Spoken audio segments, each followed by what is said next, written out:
Quả này hỏng rồi.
ong sao đó.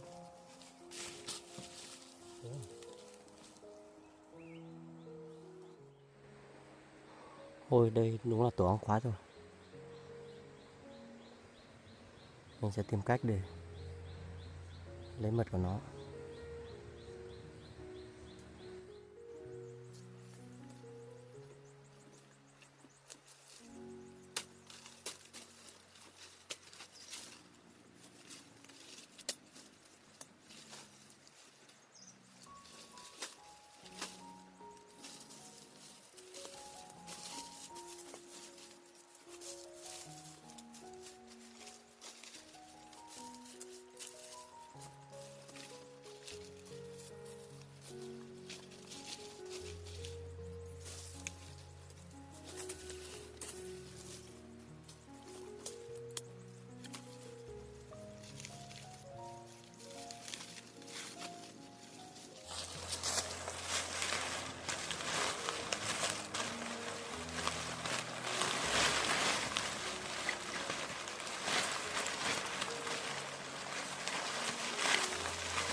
Wow, to thật.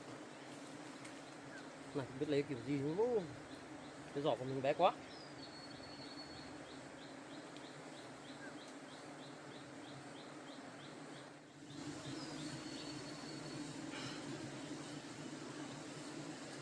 Giỏ của mình bé quá. Làm sao bây giờ nhỉ? Hay là cuốn nó thành bé đi.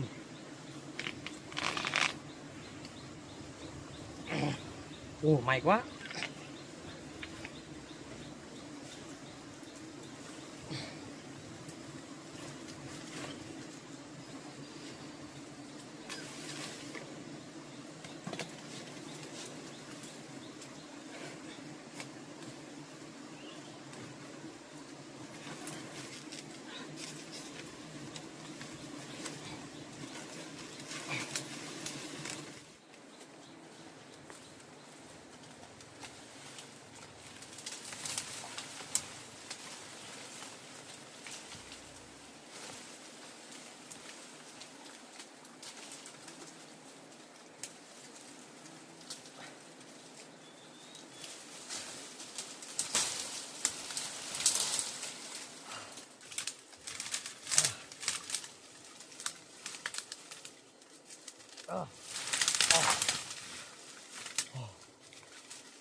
Ôi, cuối cùng cũng an toàn rồi.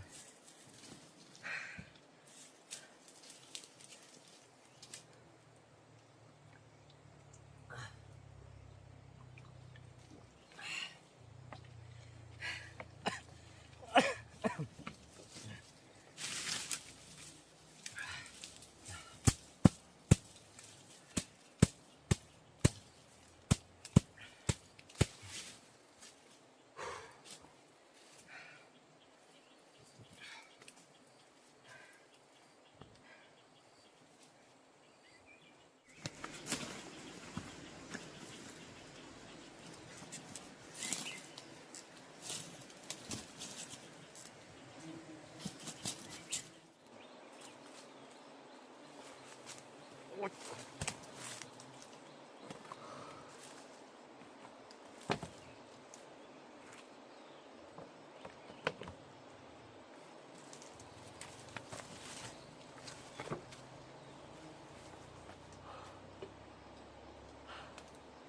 Ôi, sao anh chú.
Này rất là mang về. Nên Thư sẽ thích ăn lắm đây.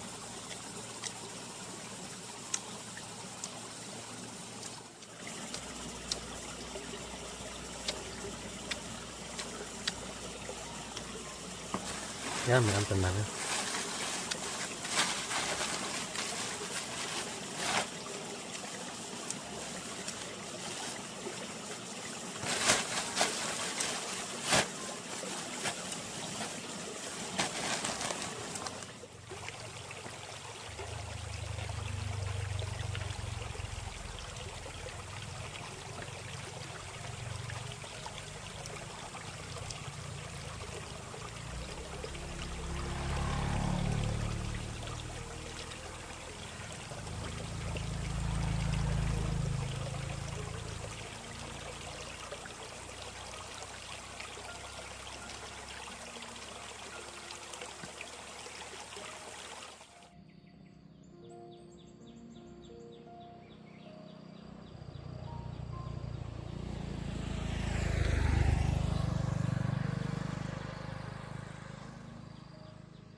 Nhộng nhiều quá nhỉ em Vâng, nhỉ? đúng rồi, cậu này nhộng nhiều đấy.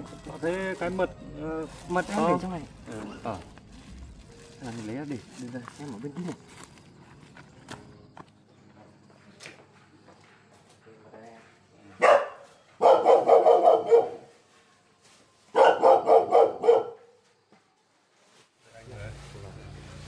Ôi, mật nhiều nhiều mật đó nhỉ? Vâng, Nhỉ? đúng rồi. Thế anh lấy một miếng này là bao nhiêu tiền này? Miếng luôn. Chắc em bán một nửa thôi anh ạ. Một nửa à? Hay để em cắt một nửa cho nhá. Anh một nửa.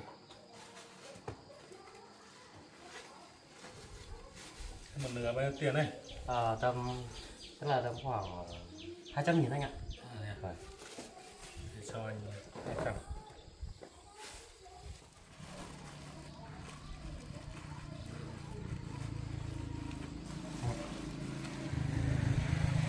Ồ, nhiều mật Đấy, nhiều lắm anh ạ.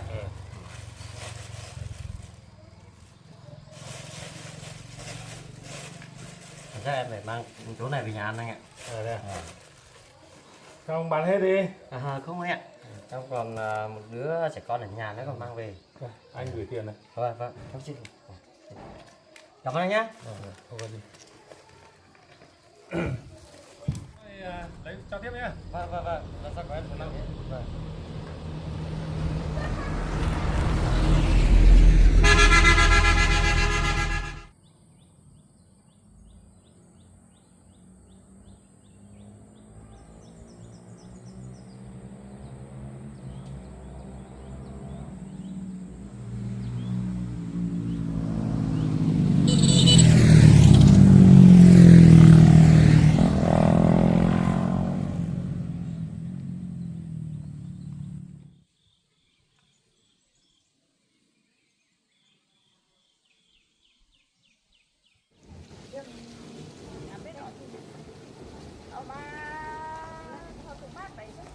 Đây, đi đâu đây? Có gì ngon đây? Ông về thôi. Có gì ngon? Ông. Đây. Này, ơi. Ăn cái nhộng này cho đi. Vâng, được mà. Cái nhộng thì mình cất mật ra nhá. Lấy cái bìa bên đây. Được. Rồi. Em bị cái lầu cất tăng cái can nhỉ? Các bạn có cái gì về mình để vào? Để túi bóng vào đấy nhỉ? Túi bóng chiều mà khâu để trang đem đạn. Vâng. Bèo ăn vắn đây về. Với đặt cá. Mệt lắm. Cái này mới phải cái Nhưng mà nên đặt cá với bèo tôi lại ăn vắn đây, ăn gì tại. Nên là đấy một nửa đúng không? một nửa thôi. Có mương đây. Ôi nhiều thế. Rồi. Ăn đây cái miếng này. Dạ, xé ra hay là lấy Không, dao? lấy dao cắt, lấy dao cắt. Là miếng này thành cái này. Được cắt thì nó chết. Cắt thẳng nha. Lao lôm mà. Miếng kia Không phải đâu, bởi vì mình còn lấy một nửa nữa, mình còn mang về nấu ăn mà. Đây cái này mình chia cho một nửa thôi nhá. Ôi, tôi ngồi đó nhá. Đeo vào con chín luôn. Nửa đấy cái tiền mang đấy. Ôi trời ơi. Ui, nhìn ngon không? Đây lấy miếng to mình nhỏ. Đây đúng không? Ui, tuyệt vời đấy. Trời ơi. Ngon thế này.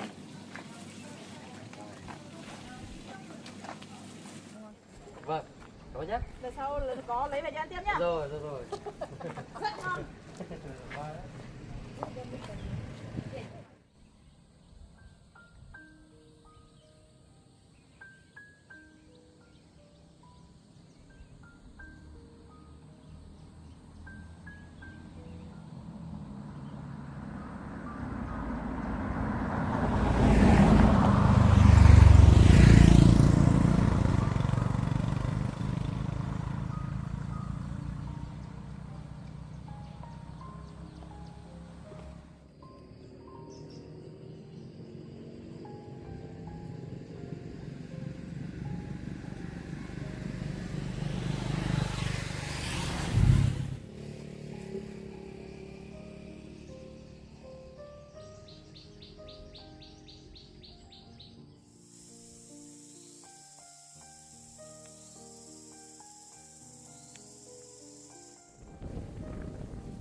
Ăn kẹo, ăn bánh nữa không? Ăn à?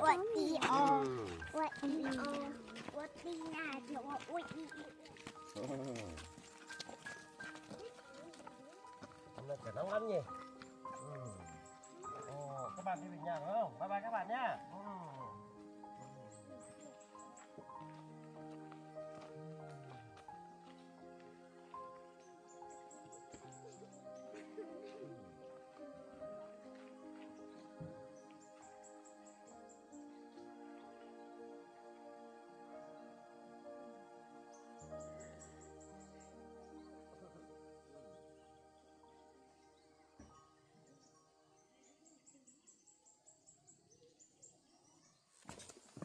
Đấy.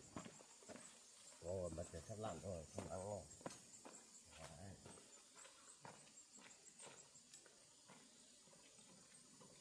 Thấy không? Đi bộ đi chờ. Nhưng phải đến nhà đã. Con đây kêu gì nữa?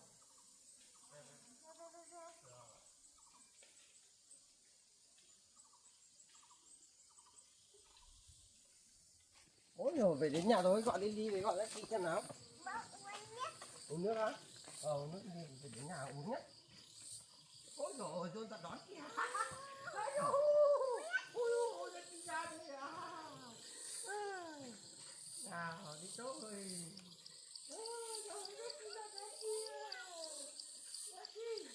Nào, tránh đường nào. Ôi trời ơi.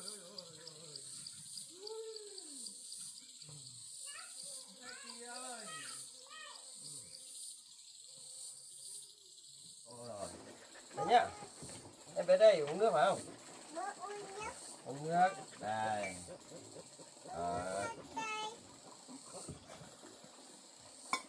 Đấy. Em về uống nước đi.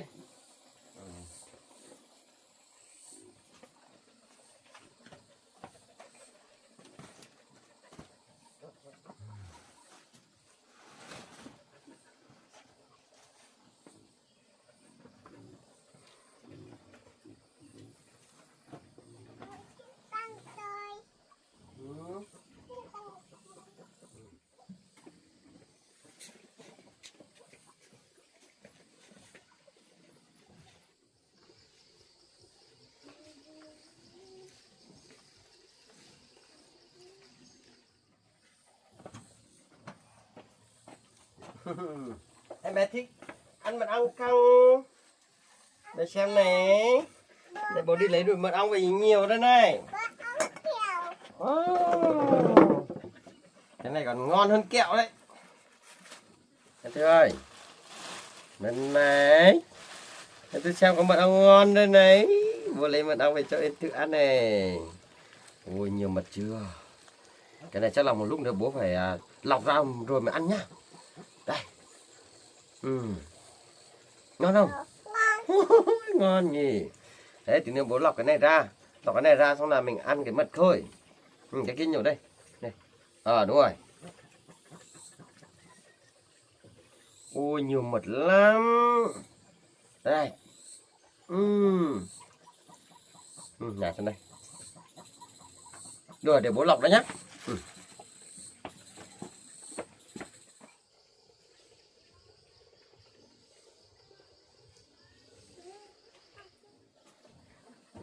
Rồi, Jackie. Anh đi cả ngày chắc đói lắm phải không? Ăn đi. Nhá. Ngon ngon phải không? Đợi một lúc nhá. Lúc bố lọc ra rồi mới ăn nhá. Rồi, để bố đeo găng tay vào đã.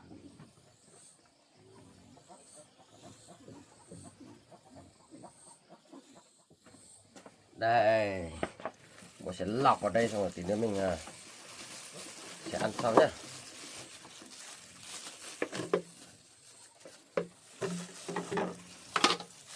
Đấy. Mình sẽ lấy vải này lọc. Đấy. Đây xem nhá.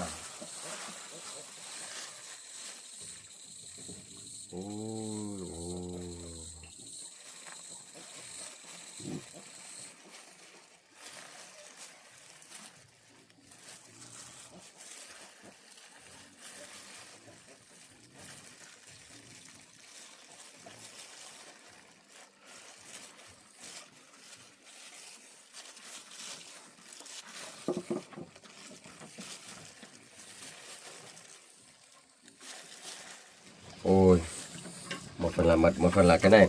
Cái này là phần nhiều hoa thôi. Cái này chắc là không lấy ra mật được để em thử ăn đi. Không ăn nào? Ủa ăn á. Cái này mình cất đẻo nữa, cái này không phải mật đâu.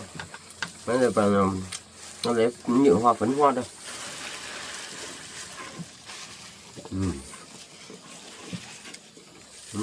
Này mình có mật ong để ăn rồi.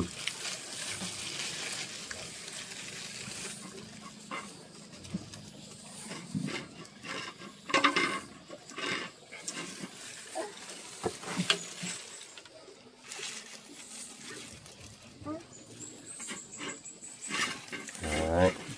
Bố chạy vô mẹ đi chạy vô hả? Cái gì đây? Hả? Con nha.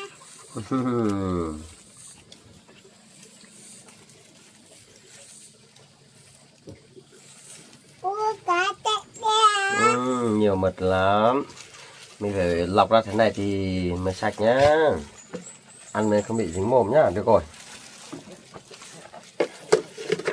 Bé ăn này nhé. Này. Rồi bố đi rửa này á. Xong là bố sẽ lọc cái con nhộng này ra để nấu cho mình ăn nhá.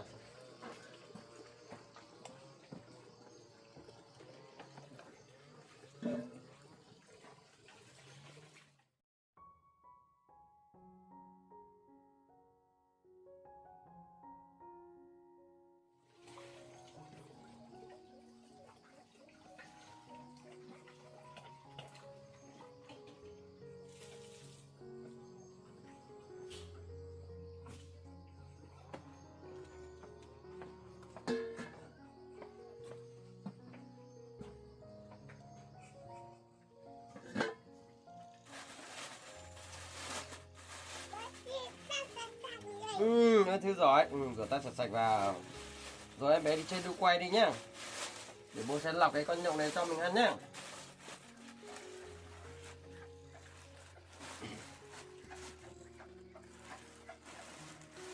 Đấy. Nhộng này nhìn ngon lắm.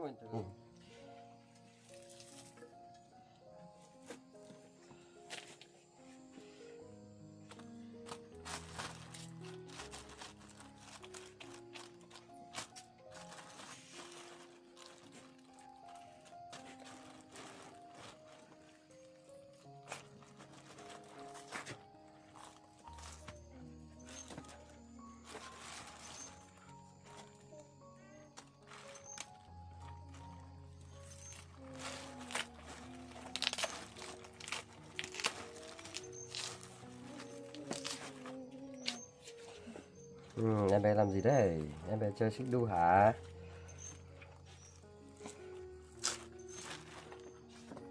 Em bé thích ăn mật được không? Rồi cái này thì không có cái gì luôn. Em bé không nhìn nhá, thì nó đốt tay em bé nó đau, em bé khóc nhè nhá. Đấy, bây giờ bố sẽ ép cái con nhộng này ra rồi nấu.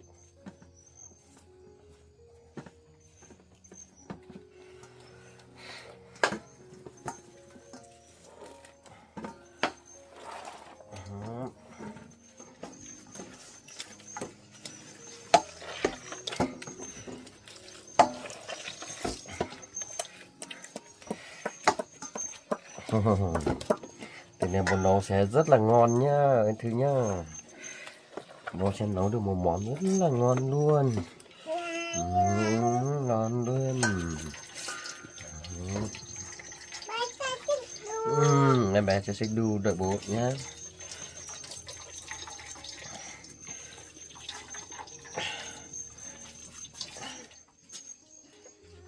Em bé sẽ xích đu cẩn thận nhá, thì nên ngã nhá. Nhẹ nhàng thôi nhá.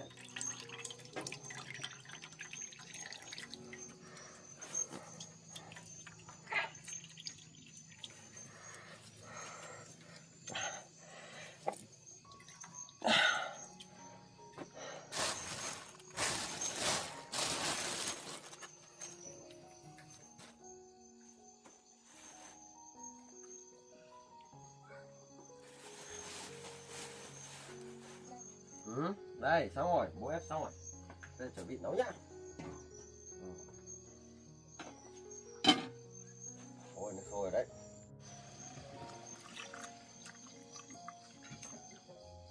Ôi.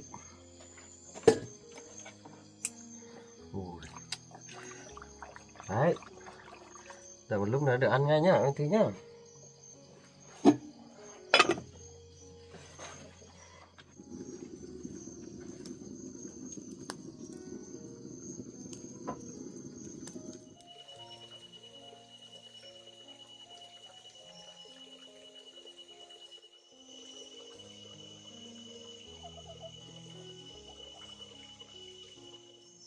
Đấy, bố bóc được quà đây, đây nào. Đây bố lấy quà cho anh. Đây thưa anh. Đấy, quả cà ngon lắm đấy. Đây, ăn. Rồi. Đây bố không ăn nữa nhá. Ăn quả xong là tí nữa sẽ ăn nhộng ong nhá.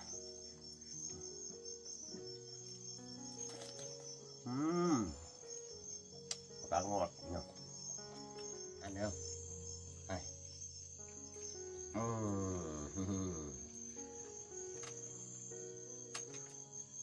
Sao thế? Không có đâu. Hạt bố lấy ra thôi, bố lấy hạt ra rồi, không có hạt rồi.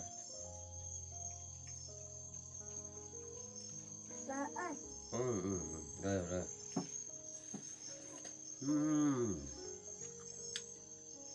Có thịt nhộng ở đây rồi đấy.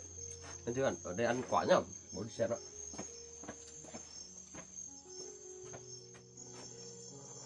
Đây rồi đấy.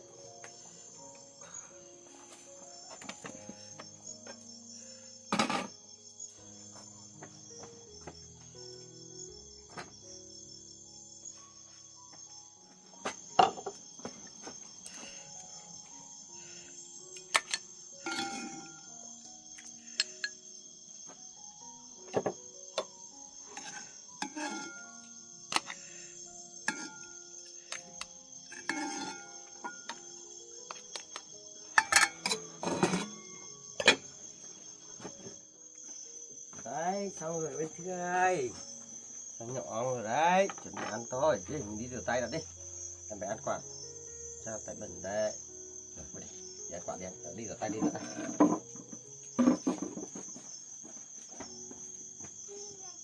Đi rửa tay cho sạch đã.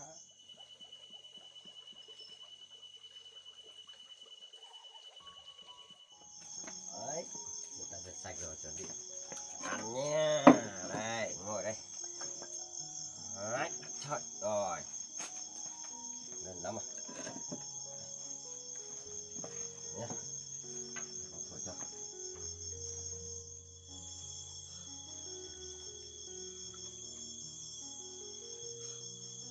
Đấy, đây.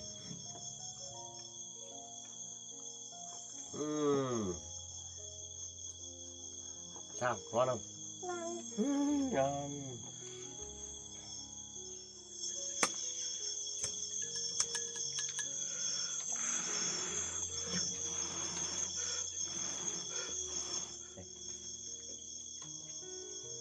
Rồi, một canh nữa nhá.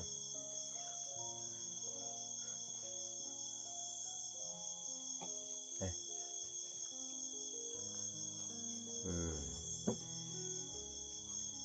Ngon, ngon để ăn nhiều vào nhé.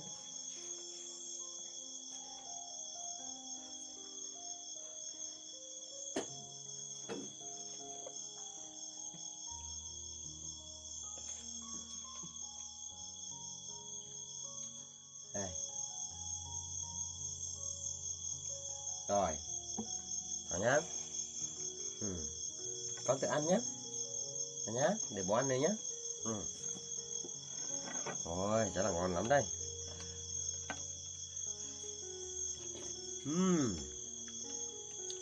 Ngon tuyệt vời luôn.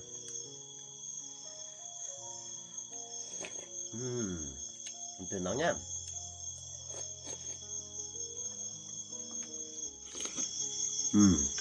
Ngon lắm em bé.